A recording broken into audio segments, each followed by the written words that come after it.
আসসালামু আলাইকুম সবাইকে। কি অবস্থা সবার?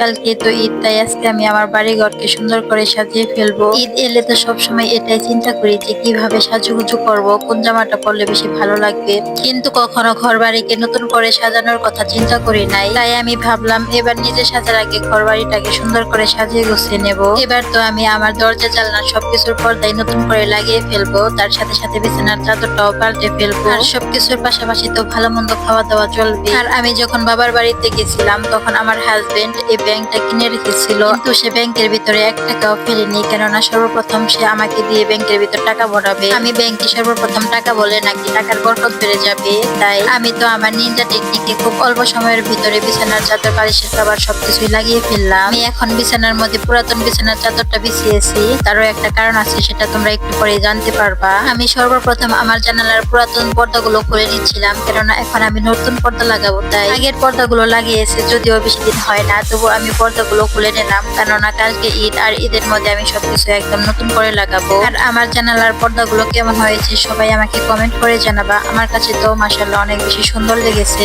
তাই এনেছি। আর তোমরা কি একটা জিনিস লক্ষ্য করেছো, আমার জানালার পর্দা আর বিছানার চাদরটা একদম ম্যাচিং ম্যাচিং হয়ে গেছে। মূলত আমি এই কারণেই আজকে এই বিছানার চাদরটা বিছিয়েছি, যদিও বিছানার চাদরটা পুরাতন। আর আমি তো শুধু জানালার জন্যই নয়, দরজার জন্য ম্যাচিং করে পর্দা কিনে এনেছি। আমি তো জানালা আর দরজার পর্দা একই ডিজাইনের আনতে চেয়েছিলাম, কিন্তু একই ডিজাইনের অনেকগুলো পর্দা পাই নাই, যার কারণে 2 জায়গায় 2 রকমের পর্দা এনেছি। কিন্তু আমি 2 জায়গার পর্দা একই কালারের এনেছিলাম। আর কালকে যেহেতু ঈদ, আর ঈদের দিন সকাল সকাল ঘুম থেকে আমার হাজবেন্ড ছেলে ঈদের নামাজ পড়তে যাবে, তাই তাদের পাজামা পাঞ্জাবি আগে থেকে ইস্ত্রি করে রেখে দিচ্ছিলাম, যেন ঈদের দিন সকালে তাদের দেরি না হয়ে যায়। আর আমি সবসময় চেষ্টা করি আমার সব কাজ পারফেক্ট ভাবে করার জন্য, যাতে আমার কোনো ভুল না ধরতে পারে। আর আমি ভেবেছি ঈদের আগে আমার ঘরটাকে কিছু গাছপালা দিয়েও সাজিয়ে নেব।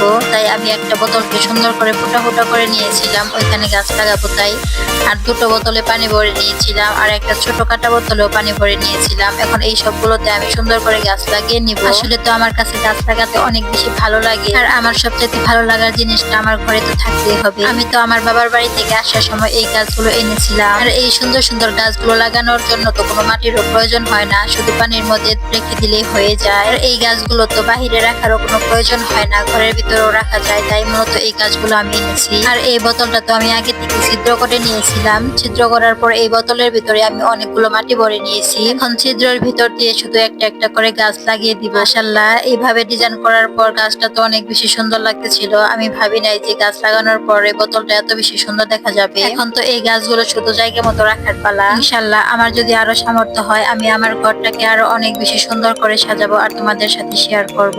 সবাইকে আল্লাহ হাফেজ।